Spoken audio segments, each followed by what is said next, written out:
OnlyFans to założona w 2016 roku sieć społecznościowa, którą od Facebooka, Twittera czy podobnych platform odróżnia jednak to, że pozwala ona twórcom na udostępnianie treści płatnych, dostarczanych tylko zarejestrowanym użytkownikom z opłaconą subskrypcją. Czyli tak jakbyś wrzucał filmy, zdjęcia czy relacje na Facebooka, ale zobaczyć je mogą tylko twoi fani, którzy ci za to zapłacą.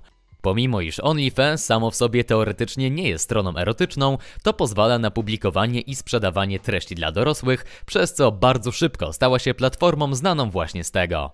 Dzisiaj z Szymonem z Wojny Idei subiektywnie przeanalizujemy to zjawisko. OnlyFans umożliwił w pewnym sensie demokratyzację branży erotycznej. Podobnie jak dzięki Uberowi każdy mógł świadczyć usługi przewozu bez konieczności zatrudniania się w firmie taksówkarskiej, a dzięki Airbnb każdy mógł okresowo prowadzić w domu swój mały hotel. Tak też dzięki OnlyFans każda osoba, która chciałaby rozbierać się za pieniądze, może to teraz robić bez wychodzenia z domu na serwisie przystosowanym specjalnie do tego. Z czego setki tysięcy, głównie młodych kobiet, korzysta. Warto jednak zaznaczyć, że w serwisie znajdziemy bardzo szeroki rozrzut materiałów. Od realizowania najróżniejszych fetyszy, np. dotyczących stóp, poprzez ujęcia w bieliźnie czy strojach kąpielowych, często takie, które ze względu na przyjmowaną pozę były usuwane z Twittera czy Instagrama, a również nagie zdjęcia, aż do treści pornograficznych. W roku 2020 serwis przeżywał prawdziwy boom, niewątpliwie z powodu pandemii i tego, że rzesze ludzi miały sporo wolnego czasu siedząc w domu. W 2019 roku miał zaledwie 60 000 kont udostępniających materiały i 7 milionów zarejestrowanych użytkowników. A na początku 2021 szacuje się, że jest już ponad 1 milion twórców i przybywa ich po 7-8 tysięcy dziennie. Oraz 50 milionów zarejestrowanych użytkowników i przybywa ich około 500 tysięcy dziennie. Jednak pomimo kuszenia łatwym zarobkiem, podobnie jak w przypadku większości platform internetowych, wyniki finansowe są wyjątkowo nierównomiernie rozłożone. Osoby o najwyższych dochodach zarabiają znacznie więcej niż większość twórców treści. Ogromna większość kont zarabia mniej niż $140 miesięcznie, a najpopularniejsze 1% kont zarabia 1/3 wszystkich pieniędzy zarabianych na platformie. Jedna z najpopularniejszych osób na platformie to Gem Wolfie. W 2019 roku, gdy portal był znacznie mniejszy, a ona już była jedną z najpopularniejszych tam dziewczyn, oznaczało to 10 000 subskrybentów, przekładające się na ponad $100 000 zysku miesięcznie. Dziś na miesiąc zarabia ona już ponad $900 000. A nie brakuje też znacznie lepszych wyników, takich jak aktorka Bella Thorne, która zarobiła $1 milion w 24 godziny po założeniu swojego konta. Tak jak większość tego typu internetowych narzędzi, skalowanie jest tu niezwykle wysokie. Do tego stopnia, że na najwyższych szczeblach tego ułatwiającego dostęp do odbiorcy narzędzia jest ono znacznie bardziej korzystne dla prezentujących tam swoje ciało osób niż tworzenie tradycyjnej pornografii. Przykładem może tu być dość rozpoznawalna w internecie Mia Khalifa, która za swój krótki udział w produkcjach Pornhuba w 2015 roku zarobiła $12 000, a dziś na OnlyFans inkasuje niemal $7 milionów miesięcznie. Warto zaznaczyć bardzo ważną rzecz. Gdyby mężczyźni mieli taką możliwość, to prawdopodobnie również nie brakowałoby chętnych do skorzystania. Zamiast pracy na budowie lub na produkcji, jakiś procent wybrałby zarabianie ze sprzedaży własnej prywatności. Niektórzy by na to poszli. To nie tak, że kobiety są wielce niemoralne, a mężczyźni są lepsi. Problem jest taki, że mężczyźni nie mają takiego wyboru, bo nie ma popytu na mężczyzn w tej dziedzinie z uwagi na duże różnice w podejściu do tego tematu pomiędzy płciami. Psychologię odbiorcy warto zacząć od faktu, że platforma OnlyFans posiada tę samą historię i współwłaścicielkę, co siostrzana witryna MyFreeCams, która oferuje czat z kamerką na żywo, a prościej mówiąc, kobiety się rozbierają przed kamerą za napiwki od mężczyzn. Możemy też zauważyć, że to nic nowego. Kluby ze striptizem, gdzie kobiety tańczą przed mężczyznami za napiwki, to bardzo stare zjawisko. Zmieniła się tylko forma. Mężczyźni oglądający rozbierające się kobiety to forma spędzania czasu, którą można znaleźć wśród mężczyzn na każdym szczeblu społecznym, od robotnika przez sportowców do prezesa banku. OnlyFans jest przedłużeniem zjawiska na następny poziom konsumpcji. Wejście na poziom bardziej intymny. Wprowadza człowieka w głębszą iluzję. W postach kobiety zwracają się zwykle zwrotami takimi, jak robią to ludzie w związkach. Kochany, dla ciebie, twój itd. Relacja z dziewczyną z OnlyFans bazuje na mechanizmach społecznych dla mózgu znanych i przypominających przyjaźń lub miłość przez zwracanie się z troską. Tak naprawdę to nic innego jak kupowanie gwarantowanej akceptacji. Jeśli chcesz zbudować relacje w prawdziwym świecie, to ryzykujesz zranieniem i odrzuceniem, czyli cierpieniem, złym samopoczuciem, obniżeniem poczucia wartości. W prawdziwym świecie, żeby zostać zauważonym, musisz wyróżnić się z tłumu. W relacji przez OnlyFans wystarczy tylko kilka dolarów.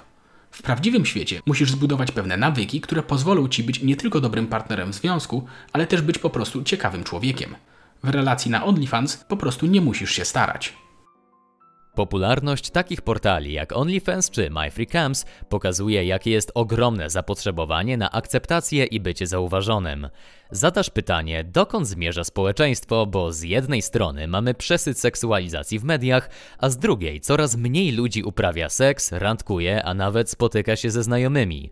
Nadciąga pokolenie ludzi głęboko zagubionych i samotnych, którzy szukają substytutów, właśnie takich jak OnlyFans. Możemy zaryzykować stwierdzenie, że OnlyFans, kamerki internetowe, pornografia to coś, co nie tylko marnuje energię i czas, ale również odciąga człowieka od rozwiązania przyczyny problemu i zanurza go głębiej w samotności i poczuciu braku sensu istnienia. OnlyFans oferuje również nowy poziom podniecenia. Tak jak w filmach pornograficznych, konsument zdaje sobie sprawę po jakimś czasie, że to tylko aktorzy i go już tak nie potrafi pobudzić, tak na OnlyFans masz dostęp do prawdziwego seksu pary. Możesz zobaczyć ich, jak żyją na co dzień, a przynajmniej daje to taką iluzję wejścia w życie drugiej osoby. Do tego też warto poruszyć element hazardu. Kupujesz zamknięte i nieznane treści. Nie masz pojęcia, co się tam znajduje. Mogłoby się wydawać, że ludzie grają w gry hazardowe, żeby zbić fortunę, ale prawda jest trochę inna. Ludzie podejmują hazard, bo sprawia im to dużo przyjemności związanej z wchodzeniem w nieznane. Badania nad wpływem hazardu na mózg wskazują, że aktywuje on mózgowy układ nagrody, podobnie jak narkotyki, poprzez uwalnianie większej ilości dopaminy. Warto zwrócić uwagę, jaki profil ma osoba, która potencjalnie ryzykuje uzależnieniem od hazardu. Niedojrzałość emocjonalna i społeczna, niskie poczucie własnej wartości, silna potrzeba odniesienia sukcesu, osamotnienie. Tak naprawdę ten opis jest bardzo bliski opisu osoby, która jest konsumentem treści na kamerkach internetowych, pornografii lub OnlyFans. Przy psychologii twórców na OnlyFans warto zacząć od iluzji wyzwolenia, niezależności i wysokiej pozycji. Można się spotkać z opiniami, że witryny takie jak OnlyFans są narzędziem do kobiecego wyzwolenia, gdyż dają możliwość niczym nieskrępowanego wyrażania samej siebie i są sposobem na niezależność finansową. Oraz, że są czymś pozytywnie postępowym, bo normalizując pracę seksualną, podważają tradycyjną normę kulturową, przedstawiającą sprzedawanie własnej intymności jako coś niewłaściwego. Takie witryny mogą tworzyć iluzję siły kobiet jako niezależnych, wyemancypowanych, odważnych i niepodległych, ale to tylko iluzja. OnlyFans nie wzmacnia, a wręcz degraduje pozycję kobiet. Jedyne co umacnia, to odbiór kobiety jako obiektu seksualnego, do którego dostęp można kupić, oraz normalizuje wizję sfery seksualnej jako opartej na transakcyjności, a nie wzajemnym szacunku i oddaniu. Jeśli ktoś ma dostęp do Twojego intymnego życia, to nie stajesz się towarem ekskluzywnym, a raczej czymś powszechnym i łatwo dostępnym. Jeśli jesteś otoczony grupą ludzi, to nie znaczy, że oni i obserwatorzy mają do Ciebie szacunek. A co do kontroli i władzy, to masz ją na takiej samej zasadzie, jak właściciel budki z kebabem nad swoimi klientami. Może się wydawać, że tak jest, bo ma on kontrolę nad tym, czego oni chcą, ale w istocie jest dokładnie na odwrót.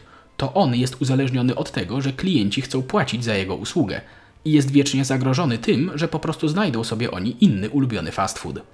Podsumowując, OnlyFans daje jedynie iluzję elegancji, szacunku i władzy.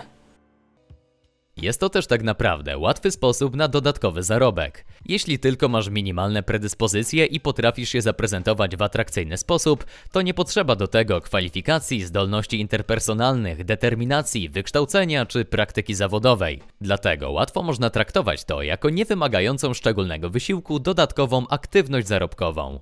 I tak jak mówiliśmy, ogromna większość twórczyń zarabia raczej niewiele, ale nie można zapominać, że dostają też przy tym coś jeszcze, a mianowicie uwagę i uwielbienie. Zaczynasz mieć swoich własnych, osobistych fanów i nawet jeśli masz ich jedynie kilkunastu czy kilkudziesięciu, to i tak jest to grupka ludzi dedykowanych do adorowania Twojej osoby, osypywania Cię komplementami i traktowania jako wyjątkową, godną poświęcenia czasu, uwagi i pieniędzy. Co jest w oczywisty sposób atrakcyjne dla młodych kobiet. Choć w istocie jest to oszukiwanie systemu nagrody. Tego typu mechanizm stymuluje w mózgu kobiety bodźce sugerujące, że jest ona otoczona gronem mężczyzn gotowych o nią zabiegać. W podobny sposób jak pornografia oszukuje mózg mężczyzny, sugerując mu, że jest otoczony ogromną ilością chętnych do rozmnażania partnerek. Warto przy tym także pamiętać, że tego typu kariery internetowe zawsze kiedyś się kończą. Zwłaszcza w branży, gdzie dla odbiorców bardzo istotne jest wieczne odnajdywanie nowości i przemijający jednak wygląd. A spadek w popularności zawsze jest dla mózgu bardziej bolesny niż awans był przyjemny. Dodatkowo może się potem okazać, że pozostawienie potem tego za sobą może nie być takie proste. W internecie zwykle nic nie ginie. Nawet chwilowa przygoda z wrzucaniem siebie na OnlyFans może dać o sobie znać podczas próby znalezienia wartościowego partnera czy szukania pracy. Podsumowanie odcinka. Zjawisko OnlyFans, pomimo że wygląda na nieszkodliwe, jest toksyczne dla odbiorców i twórców. Daje iluzję wyjątkowości, elegancji, szacunku i władzy dla twórcy oraz gwarantowaną akceptację dla klienta. Ale tak jak wszelkie inne przedkładanie iluzji nad rzeczywistość, pomimo początkowego zalewu ekscytacją, ostatecznie zwykle nie prowadzi dalej niż do pustego zatracania się w niej. A jeśli chcesz, żebyśmy przykładowo przeanalizowali serial Miodowe Lata lub blog Ekipę, to na 10 000 łapek w górę od razu rusza preprodukcja. Zapraszam na kanał Wojna Idei. Szczególnie polecam film o Ujgurach lub Piękna i Bestia, obraz męskich patologii. Do usłyszenia w następnym odcinku.